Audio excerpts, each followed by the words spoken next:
नमस्कार दोस्तों। भारत ने पाकिस्तान के लिए अंतिम चेतावनी जारी कर दी है। भारत ने कहा है कि पाकिस्तान ने अभी तक जितने भी आतंकवादियों को पाल के रखा है उन सब की लिस्ट जरा भारत को सौंपने की तैयारी करो। इसके साथ ही पूरे पाकिस्तान में जहां जहां आतंकवादियों के कैंप हैं उन सबको उजाड़ने की तैयारी करे जरा पाकिस्तान। और इसके साथ सबसे इंपॉर्टेंट बात जो पाकिस्तान के लोग कभी भी नहीं सुन सकते, जल्द से जल्द पीओके खाली करने की तैयारी करें। तो कई सारी बातों पर आज हम चर्चा करने वाले हैं। देखिए, हमारे देश के विदेश मंत्री एस जयशंकर एक दूतावास का उद्घाटन करने के लिए गए थे जो कि था होंडुरास का दूतावास। और इसी दौरान उन्होंने एक स्पीच में कहा कि हम चाहते हैं कि पाकिस्तान जल्दी से हमें आतंकवादियों की लिस्ट जारी करे और साथ ही वो आतंकवादी भी हमें सौंप दे। इसके अलावा भारत ने कहा है कि जब तक आतंकवाद के मुद्दे पर खुल के चर्चा नहीं हो जाती, पाकिस्तान हमें आतंकवादी नहीं सौंप देता, तब तक सिंधु जल संधि स्थगित रहेगी, यानी कि पाकिस्तान को सिंधु का पानी नहीं मिलेगा। इसके साथ ही पाकिस्तान बार बार कभी अमेरिका के पास, कभी IMF के पास, कभी UN के साथ हर किसी देश के पैर पकड़ रहा है, बोल रहा है कि माए बाप कश्मीर के मुद्दे पर चर्चा करवा लीजिए भारत को बोलकर।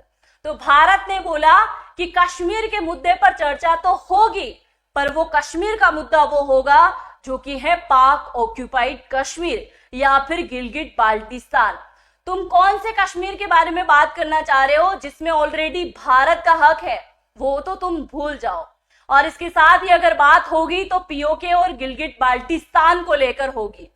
दूसरा, हमारे देश की विदेश मंत्री ने एक और बात क्लियर कर दी है कि भारत कभी भी कश्मीर के मुद्दे को लेकर किसी तीसरे देश का हस्तक्षेप बिल्कुल भी स्वीकार नहीं करेगा, चाहे वो अमेरिका ही क्यों ना हो। इसीलिए साफ सुथरी बात बोल दी गई है कि किसी और देश के सामने गिड़गिड़ाने से अच्छा है कि भारत के सामने गिड़गिड़ाओ, ताकि तुम्हारा थोड़ा सा भला हो जाए और तुम्हारे आतंकवादी थोड़े से सुरक्षित रह जाए।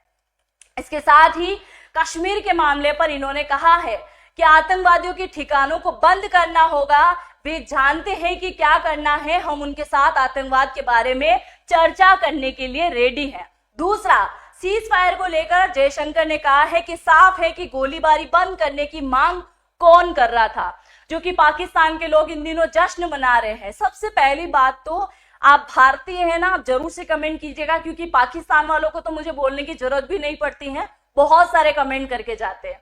तो भारत के लोग मुझे जरा ये कमेंट करके बताइएगा कि ऐसा कौन सा देश है जो करोड़ों की भीख मांगकर IMF से करोड़ों का कर्जा उधार लेके, क्योंकि बहुत सारा करोड़ों का कर्जा ऑलरेडी पाकिस्तान के पास है ना, तो कर्जा लेके जश्न मना रहे हैं, अपने आतंकवादियों को मार डालने के बाद में जश्न मना रहे हैं, मिठाइयां बांट रहे हैं एक दूसरे के साथ, पटाखे फोड़ रहे हैं और इसके साथ ही कई सारे सैनिक जो हैं उनके शहीद हो गए, उसके बाद भी ये लोग जश्न मनाने में बिजी हैं।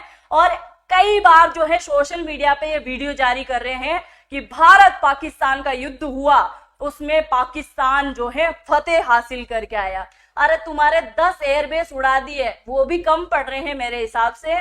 कुछ और भारत को अब करना चाहिए। ये जो तुम बार बार अफवाह फैला रहे हो ना, इसको थोड़ा बंद कर दो। इसके साथ ही जयशंकर बोले थे कि पाकिस्तान को भारी नुकसान हुआ है, इसके एयरबेस पे हमला हुआ। उसके बाद आप जानते हैं कि इन दिनों पाकिस्तान में हालत कुछ ऐसी है कि हो सकता है आने वाले टाइम में बहुत जल्द आपको इमरजेंसी देखने को मिले, क्योंकि परमाणु का जाखिरा बहुत ज्यादा तक जो है नुकसानदेह में चला गया है।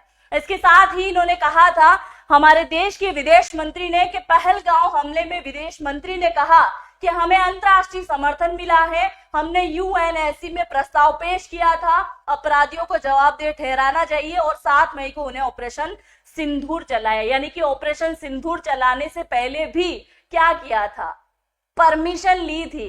ये जो बार बार डिंगे मार रहे हो ना कि हमको आए मार के चले गए, उड़ा दिया, नेक्स्ट टाइम तुम्हारी बारी है भाई साहब, तुम्हारी फैमिली निपट गई है, अब तुम्हारा नंबर है, तुम भी नहीं बचने वाले। क्योंकि भारत को पता है पाकिस्तान उसके आतंकवाद की हरकतों से बाज नहीं आने वाला है। 4 युद्ध लड़ने के बाद भी वो अपनी हरकतों से बाज नहीं आ रहा है। तो ये छोटे से जो एयर स्ट्राइक हुई है उससे इसको क्या फर्क पड़ेगा। ये फिर से आतंकवादी भेजेगा और इस बार पाकिस्तान नस्तो नाबूद होना है, कुछ भी नहीं बचना है। दूसरा, पाकिस्तान जो बार बार अपने ट्रंप चाचा की ओर देख रहे हैं, भाई साहब पलट गए हैं। इन्होंने क्या बोला है, देखो अभी कुछ समय पहले इन्होंने पोस्ट किया और बोला कि दोनों देशों के मध्य हमने सीज फायर कराया है, पूरी रात हमने बैठ के समझाया, तब जाके दोनों देश माने और सीज फायर के लिए रेडी हो गए। ठीक है। दूसरा, सऊदी अरब की यात्रा पे गए ये, इसके दौरान भी इन्होंने कहा कि मैंने दोनों देशों के बीच में सीज फायर कराया, वॉर टैरिफ को लेके मैंने बोला कि व्यापार बंद कर दूंगा दोनों देशों के साथ में, मेरी बात मान जाओ, और दोनों देश मान भी गए। अब देखो आज सुबह की एक खबर आती है जिसमें पलटू चाचा बोलते हैं कि भारत पाकिस्तान का सीज फायर और मध्यस्थता के दावे को जो है मैंने नहीं करवाया, यानी कि सीज फायर अमेरिका ने नहीं कराया। और बार बार जो पाकिस्तान के लोग अमेरिका की तरफ देख रहे हैं कि अमेरिका वाले हमारा भला करा देंगे, तो देखो जरा अमेरिका वाले तुम्हारा कितना भला करा सकते हैं। तो थोड़ा सा भारत की स्ट्रेटजी को तुम समझो, भारत की तरफ झुकने की तुम तैयारी करो, क्योंकि तुम्हारा कुछ होना धरना तो है नहीं। और इसके साथ ही बहुत सारी चीजें जो है आने वाले टाइम में होने वाली हैं। इसके लिए पाकिस्तान के लोगों से मेरा यही कहना है कि तुम्हारी सरकार को लेकर तुम एक रैली निकालो और उनको बोलो कि थोड़ा भारत के सामने झुकना सीख ले, है ना।